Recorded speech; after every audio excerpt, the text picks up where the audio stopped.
ఇక phone tapping వ్యవహారంలో ప్రణీత్ రావుని అదుపులోకి తీసుకున్న పోలీసులు విచారణ చేపట్టారు. అయితే మాజీ చీఫ్ ప్రభాకర్ రావు అనుమతులతోనే ఆయన ఈ ఫోన్ ట్యాపింగ్ కి పాల్పడినట్లు కూడా వెల్లడించాడు. అయితే విచారణలో దీనికి సంబంధించి ఇప్పటికే ప్రభాకర్ రావు కూడా అమెరికాకు వెళ్లిపోయినట్లు కూడా తెలుస్తోంది.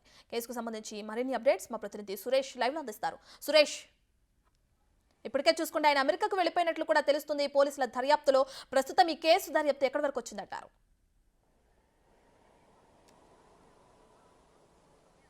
అప్పటి ఇంటెలిజెన్స్ చీఫ్గా పనిచేసినటువంటి ప్రభాకర్ రావు ఆదేశాల మేరకే ఫోన్ ట్యాపింగ్ వ్యవహారం నడిపించినట్టు ప్రణీత్ రావు పోలీసు విచారణలో వెల్లడించడం జరిగింది. ఆయన స్టేట్మెంట్ను కూడా రికార్డ్ చేశారు. అయితే ప్రణీత్ రావు అరెస్ట్ తర్వాత ప్రభాకర్ రావు ఏదైతే కాంగ్రెస్ ప్రభుత్వం ఏర్పడిన తర్వాత ఆయన ఓఎస్డీగా ఇంటెలిజెన్స్గా పనిచేశాడు, దానికి చీఫ్గా. అప్పుడు రిజైన్ చేసి అజ్ఞాతంలోకి వెళ్ళాడు. అయితే ప్రణీత్ రావుకు సంబంధించి అరెస్ట్ తర్వాత అప్పటి నుంచి కూడా ఎక్కడా కూడా కనిపించకుండా తన సెల్ ఫోన్స్ అన్ని కూడా స్విచ్ ఆఫ్ చేసి ఉండడం, విహారయాత్రకు అని చెప్పేసి ఇతర రాష్ట్రాలకు వెళ్ళి అక్కడి నుంచి అమెరికాకి వెళ్ళిపోయినట్టు పోలీసులు అనుమానిస్తున్నారు. ఎందుకంటే ప్రణీత్ రావు స్టేట్మెంట్ ఆధారంగా ప్రభాకర్ రావు పేరు బయటికి వచ్చే అవకాశం ఉంది. తర్వాత అరెస్ట్ తనదే జరగవచ్చని చెప్పేసి సమాచారంతోనే అతను అమెరికాకు పారిపోయినట్టు పోలీసు వర్గాలు అనుమానిస్తున్నాయి.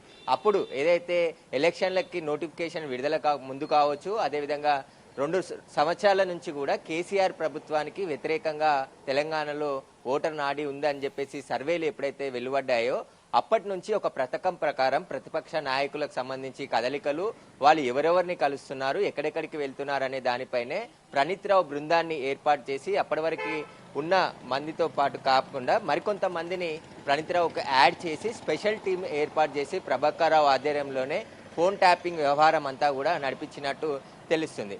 అయితే ఇంటెలిజెన్స్ వ్యవస్థకి ఇతర దేశాల నుంచి టెక్నాలజీ కొనుక్కునే వెసులుబాటు ఉంటుంది. ఎందుకంటే దేశ భద్రత, రాష్ట్ర భద్రతకు సంబంధించిన విషయంలో టెలిఫోన్ ట్యాపింగ్ కావచ్చు, ఇతర హ్యాకింగ్ వ్యవస్థ కావచ్చు, సమాచారం సేకరణ కోసం కొత్త టెక్నాలజీని తీసుకునే వెసులుబాటు ప్రభుత్వానికి ఉంటుంది.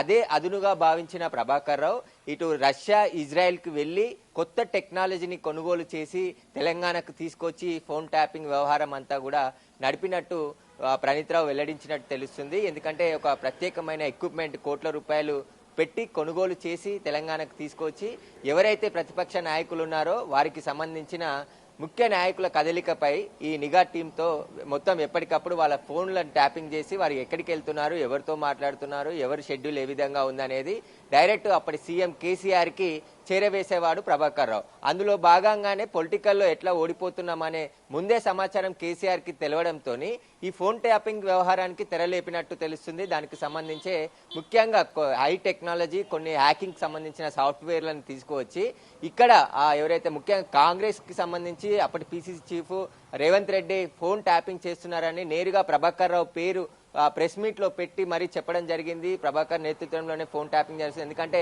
తాము ఎక్కడికి వెళ్ళినా మరుసటి రోజే దానికి సంబంధించిన పూర్తి విషయాలన్నీ కూడా పోలీసులకు తెలుస్తున్నాయని చెప్పేసి కూడా వాళ్ళు అనుమానాలు వ్యక్తం చేశారు. వాళ్ళ కదలికలు ఎవరైతే వాటికి సంబంధించిన ఆఫీసర్స్ కానీ, వ్యాపారవేత్తలు కానీ, ఇతర రాజకీయ నాయకులు కానీ వారితో మాట్లాడిన సమయంలో వెంటనే వాళ్ళకి ఫోన్లు చేసి బెదిరింపులకు దిగడంతో తన ఫోన్ ట్యాపింగ్ అవుతున్నాయని చెప్పేసి కూడా అనుమానం వ్యక్తం చేసి ఫోన్ నెంబర్స్ మార్చి వాడుతుండడంతో ఆ నెంబర్స్ను కూడా మార్చి కనుక్కోనాలంటే ఒక టెక్నాలజీని కనిపెట్టి ఆ టెక్నాలజీలో దాదాపు వాళ్ళ ఇంటి సరౌండింగ్లో ఒక 400 మీటర్ల వరకు కూడా ఏ ఫోన్ ఆపరేటింగ్ అయినా కూడా వాళ్ళకి వచ్చే విధంగా ఈ టెక్నాలజీని వాడినట్టు ఎస్ఐబిలో ఈ ప్రభాకర్ రావు ఆధ్వర్యంలో వాడినట్టు పోలీసులు గుర్తించారు. అయితే ప్రణీత్ రావుకు సంబంధించి మొత్తం 6 టీం సిఐలతో కలిసిన టీంని ప్రణీత్ రావుకు అందించారు. ఆ టీంలో ప్రభాకర్ రావుకు సంబంధించి ఆయనతో గతంలో పనిచేసిన వారినే ఈ ప్రణీత్ రావు టీంలో పెట్టి ఈ ట్యాపింగ్ వ్యవహారం అంతా కూడా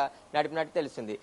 ఇక్కడ ఏదైతే ప్రభుత్వం టెర్రరిస్టులు, తీవ్రవాదులు, అదేవిధంగా నక్సలైట్లకు సంబంధించిన కదలికపై గుర్తించే వ్యవస్థను అంతా కూడా ఇటు పొలిటికల్ గా ఉన్న ప్రతిపక్ష నాయకుల పైన ప్రయోగించారని చెప్పేసి కూడా తేలిపోయింది. దీనికి సంబంధించి దర్యాప్తు కొనసాగుతుంది. మరికొంతమంది అధికారుల పాత్ర ఉంది కాబట్టి వారికి కూడా నోటీసులు ఇచ్చి విచారించే అవకాశం కనబడుతుంది. ఇప్పుడు ప్రభాకర్ రావు పాత్ర, ప్రణీత్ రావు వచ్చే స్టేట్మెంట్ ఆధారంగా ప్రభాకర్ రావు పాత్ర బయటపడింది. అతన్ని అరెస్ట్ చేసే అవకాశం కూడా ఉండడంతో అమెరికాకు పారిపోయినట్టు పోలీసు వర్గాలు అనుమానిస్తున్నాయి. ఒకవేళ అతను ఇక్కడే ఉంటే ఖచ్చితంగా అతన్ని కూడా నోటీసులు ఇచ్చి విచారణకు పిలిచి అరెస్ట్ చేసే అవకాశం ఉంటుంది. అతని ఆదేశాల మేరకే ఎస్ఐబిలో ప్రత్యేక వ్యవస్థను ఏర్పాటు చేసి మొత్తం ప్రభాకర్ రావు ఆదేశాలతోనే ఎస్ఐబి పనిచేసిందని చెప్పేసి కూడా ఆరోపణలు ఉన్నాయి. Right, thank you Suresh.